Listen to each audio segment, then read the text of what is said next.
We are here with North Carolina Central University head golf coach Paul Perry. Coach, first of all, thank you for joining us this evening.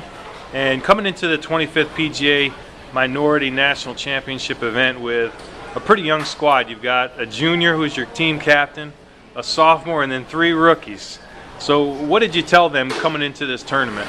Well, first of all, Kyle, thanks for having me.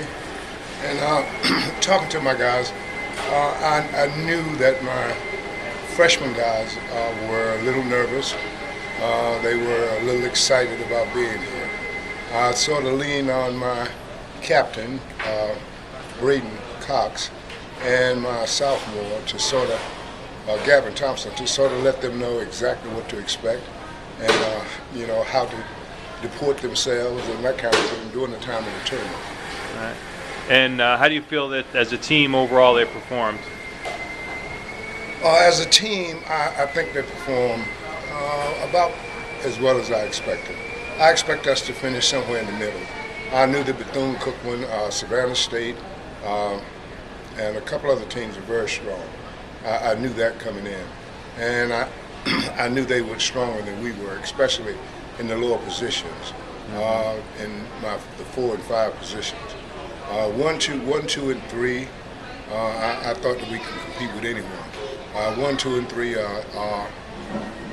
Braden Cox, he ended up playing number 1 this tournament, even though for the year long he's been sort of behind Spencer Jones. Spencer Jones was rated number 1, so he actually came in as number 1, and Braden was number 2, and Andre Jones was rated number 3. Well, Andre and Spencer are both freshmen. And so, we have a long time to work with them, and I'm really looking forward to doing that in the ensuing years and making them all that they can be. And Braden Cox, your team veteran, he finished 9th in a tie, finished in the top 10 in a national championship event. You got to be pretty proud. I am extremely proud of Braden. Well, I knew Braden was going to play well because he told me, Coach, I'm going to play really, really well down here this year. And I said, okay, Braden, I'm looking forward to that. He's been hitting the ball a long way, excuse me. He's been hitting the ball much further than he had been this year. For some reason, he sort of found his little niche, and he hits the ball in the sweet spot. He's been playing well anyways. But the first day, Braden was under par, which was the first red numbers that this team has received since we've been in Division I, and I was so proud of him. Followed that up the second day with a 2 over par, and today he shot, I think, 77 or 78, somewhere in there, 5 or 6 over, which is, and he felt really bad about that. I felt awfully bad for Spencer.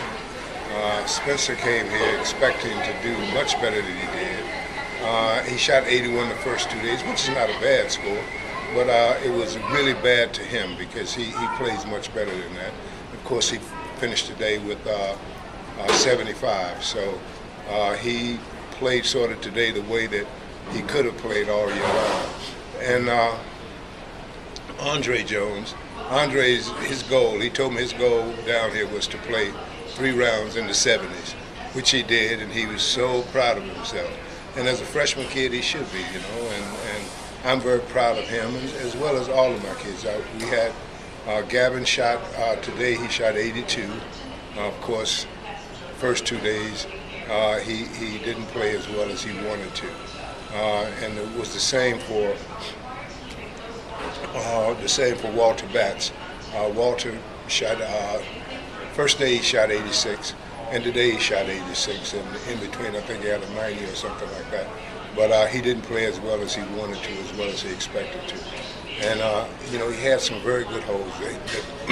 They all had some very good holes, but Gavin and Spencer, would have a very bad hole, and that would sort of pump their scores up to much more than what they should have been. I wish this game you could throw out a bad score. Then we'd really be in shape, but you can't do that in golf. Every stroke counts, and you have to hit it until you get it in the hole. You can't. They don't play double par or anything like that. It's until he gets in the hole. So we're moving along, and I'm expecting great things for these guys from next year. They're already talking about next year. They're already talking about how hard they're going to work on their games over the summer, and I can't wait. I can't wait until they get back, and along with the new recruits that I'm going to try to be bringing in, hopefully we're going to be extremely strong next year. And maybe, you know, we can get the Bethune-Cookmans and the Florida A&Ms and the Savannah State all that they want. That's my plan, and that's my kids' plan. So I think together we're going to do well. Great, Coach. Thanks again, and congratulations. Thank you, Kyle.